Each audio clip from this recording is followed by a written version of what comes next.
Hey viewers, welcome to another game of the Casual Pro Gamer. Today we're doing a match between EGThorZaIN and mouzCCTosh. And wow, this is yeah, that was a pretty crappy opening, but you get the point. AiProClan, and all the way in the bottom we see ECDayshi. So it is apparently Korean versus Korean versus Korean versus Korean. Now it's actually 2 versus 2, of course, and it is left side versus right side. So we have Protoss Terran versus Protoss Terran, which should make it interesting. Oh, okay, this guy this guy not Korean, and they're having some laughs. So this is part of a tournament, I believe. Well, it's supposed to be part of a tournament. They're just, yeah, not taking this too seriously apparently, because they're having some fun. And normally we don't see that. Although StarCraft is more of a fun-loving community, the StarCraft 2 at least. It's more of a fun-loving community than the pro scenes in virtually any other game.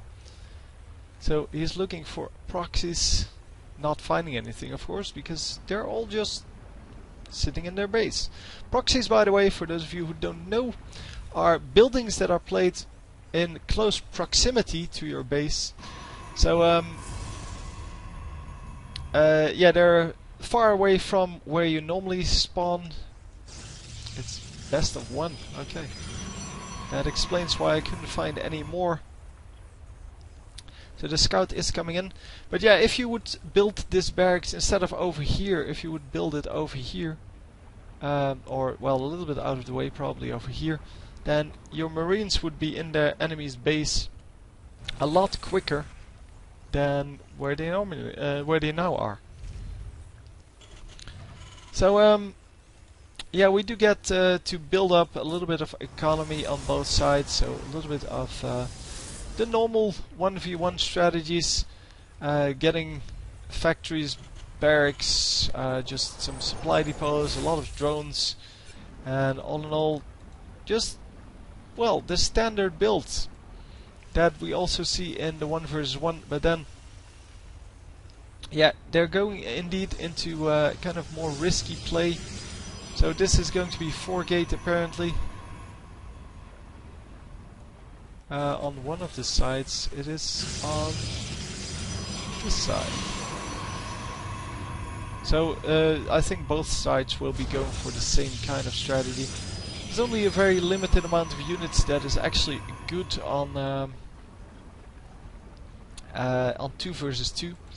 And Stalker combined with well, Hellions or something like that would be that, and it is indeed Hellions.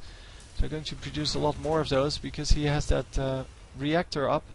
Building another factory, building another reactor. Probably going to switch out those two, and we will probably see the same on the other side. Although there are a lot of Marines out. Well, not a lot. I mean, only 5 Marines. Not really impressive. Yeah, the reaction to that can of course be to go for these Marauders, because Marauders do very well against armored units. They do double damage to armored units.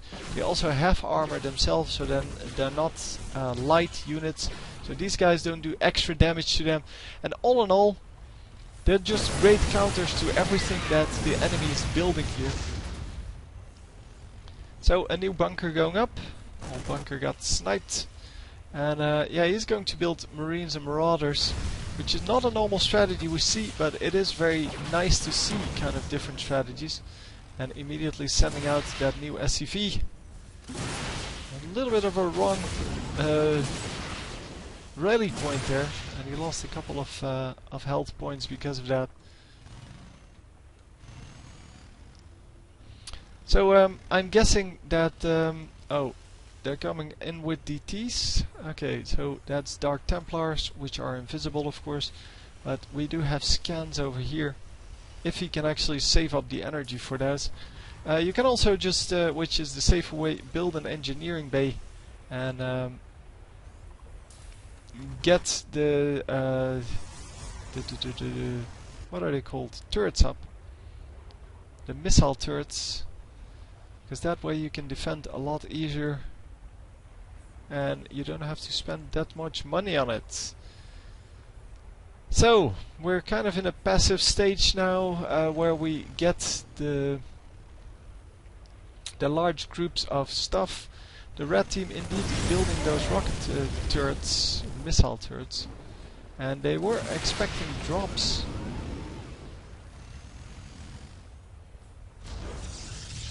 A couple of probes died. Okay, that sucks. And yeah, we saw an expansion coming up here. Also here there are 2 expansions. So our red team is a little bit behind in expansions.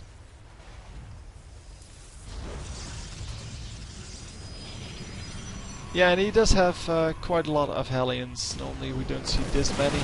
So wow, lots of things going on here.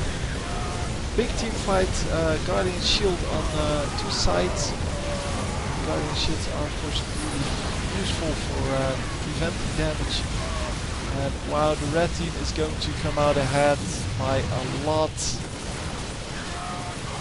And that may be because of those Marauders and Marines, because the Marines are obviously very good against the light units and the heavy units. And those Marauders excellent against everything that's armored, which includes Stalkers. So if you micro that correctly, and I did not watch for that, but if you micro that correctly, he could have owned those Stalkers with his Marauders and then used the Marines to attack the rest. So for example the Zealots and the Hellions. But the Marines die very easily to the Zealots, so I guess the best way to deal with those is the Stalkers. Because the Stalkers don't take extra damage from the Hellions, so they are better off then. And if you position them correctly, you don't take too much splash damage either. Wow, Stalkers against Zealots, that is not a fair fight. Because, yeah, the range is of course, well, in the advantage of the Stalkers. Almost taking down that last one, but then taking a shot from the cannon. Almost dying, 2 life left. Yeah, 2 expos, and yeah, they are going to attempt to take those down. Well, take down as much as possible in general. Come on, yeah, they do get that. Oh wow, very nice force fields. Yeah. The thing got stuck. The 2 Stalkers got stuck on that, and yeah, that was just excellent play. So, what are we building here? We are building, I guess, some medevacts. And yeah, not building a whole lot at this moment. He's building infantry levels 1 expo. That's not one of the players, right? No.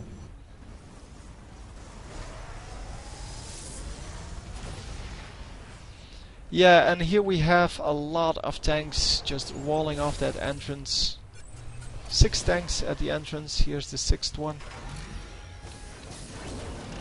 They are going to do very well against anything that's trying to push in. And except for this guy, the Immortal takes a lot less damage with his hardened shield. Takes a less damage from these tanks. And is great against armored units, but yeah, I'm not actually sure they should push in. No, they're not going to. They're just going to draw out a couple of these force fields and then fall back. Most of the Marines and Marauders still alive, if not all of them. And man, this is going to be hard to go up against because, well, this is such a good defensive position with siege tanks that are going to do a whole bunch of damage each. 50 damage versus armored, 35 versus non-armored, and the 1 tank over here is going to do just the same. But who's... this is a red one, right? Yeah, it is a red observers so they can see everything that's going on. And are they did they just snipe that observer? I think they did. I think they just sniped the observer. Let's see if there's still an observer out. Nope, there's no longer an observer out. So yeah, that was nicely done. Obviously they realized that the possibility was there that there was an observer over their army. And yeah, lots of damage is going off on both sides here. And it's all about the micro now. But I don't think that the red team has any chance here. Yeah, they're going to have to fall back. They're going to get caught every now and then with a few units, but they can't really afford to lose much more. They just have lost too much already. The Colossus is going to keep up the damage a little bit. The shield is down on this Immortal, meaning that it takes full damage then. And wow, the Zealots still slow, they don't have charge. The Zealots on the other end do have charge, so they're a lot better against these tanks. The charge does have a respawn or a cooldown, so it cannot be used over and over. And wow, the Colossi may come in just in time here. But Colossi not normally used in this game mode because there aren't a whole lot of well, small units, and yeah, they do low damage but in a large area, and well, small units are normally grouped up. So like well, we see Zealots here, they're pretty grouped up, but yeah, the tanks, they really don't care too much for that little bit of damage. They have plenty of hit points to take a couple of those shots. Of course, if you get multiple Colossi like here, then it is very good against anything, as long as you don't get them sniped, because that would suck. There are no air units to defend, or well, no, there's nothing to defend against air units coming in. So if someone just builds some air units to deal with these Colossi, then yeah, it's going to be hard to go up against, or rather to defend against. And yeah, there are the Vikings. The Vikings are going to come out, but just the one. That is one Viking is not going to be very scary for these Colossi. You need to take them out as soon as possible. And yes, a big army coming in here. Also some army over there, just the 4 Hellions, I guess. And yeah, another expansion going down. The red team, I feel, is a little bit ahead in the game, but they did lose that last team fight pretty badly. Well, not actually in the end, but in the beginning they got pushed back so far. Losing, I believe, 4 Zealots. I believe every one of those little flames is a unit. Not actually sure. Just the tank shots. So yeah, the Nexus gets destroyed here, and he's going to cancel that. I was pretty sure, but he didn't cancel that, so he loses 400 minerals instead of just 300. Instead of just 100, would have gone 300 back, and that is kind of a sloppy play, because 300 minerals that he now lost more than he should have was going to make for quite a lot of additional troops. And that's 3 Zealots. That's a big deal. And wow, those tanks! The tanks doing a ton of damage, but they then get taken out by the Zealots. The Zealots can move in close, of course, and then the splash damage from the tanks themselves will take out the tanks. The Marauders coming in to finish the last tank, and the red team, because of their huge technological advantage, they can actually hold this, and they're going for this base. They're going to snipe that one expansion. Yeah, everyone has 3 bases now, so lots of bases to protect. And of course, if you don't have a lot of units, like they currently do, then there's nothing you can do to protect it. 2 High Templar, 10 zealots, 2 marines, 2 siege tanks, 4 Vikings, and then the Hellions that may actually have been are back in the game now, because they were standing over here, but they may actually be back in the game. There's a little bit of a, well, move over there. Maybe they're trying to grab that base, but yeah, that would have not been good. It seems, yeah, it seems that they built that right at the wrong moment. The blue team is going to come in. Yeah, Council gets 300 minerals back. Loses 100 for the pylon and well, 100 for the Council expansion.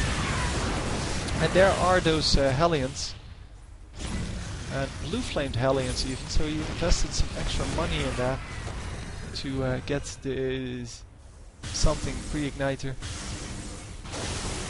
And let's see the production tab. So lots of improvements coming out, the upgrades for our Terran player here, but all of the others just focusing on other things. The Protoss player not even building anything. He does have quite high mineral counts, and he's probably just busy trying to hold off everything, trying to micro all of the units. And yeah, another attack in the top part, and the red team is not going to hold off. Lots of zealots here, they're going to easily destroy this base. Another 400 gone, 400 minerals. But they are going to counterattack here. May actually take out a lot of the production facilities, and even though they're not really used at this moment, it is sucky to lose that. No, they need to get a mining base. There is no mining base here, so yeah, there is really nothing where they have to attack. Well, this one, I guess. This one is very good to destroy. And if they can actually destroy this one and the rest of the army just coming in to clean up, the red team just completely overrunning these bases now. And I don't know where the blue army went. Oh, it's still here. No, it's still here. They just, yeah, they couldn't engage, and this is an excellent position for those colossi. Wow, that yeah, that last attack on the top split the army in two, and the red army could just move into these bases, destroy the rest of the army, and then clean up.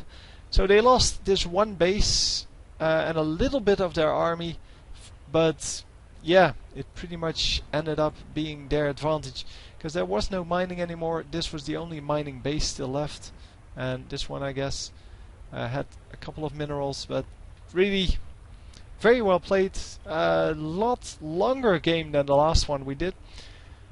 Anyway, I hope you enjoyed, and I will see you next time. GG!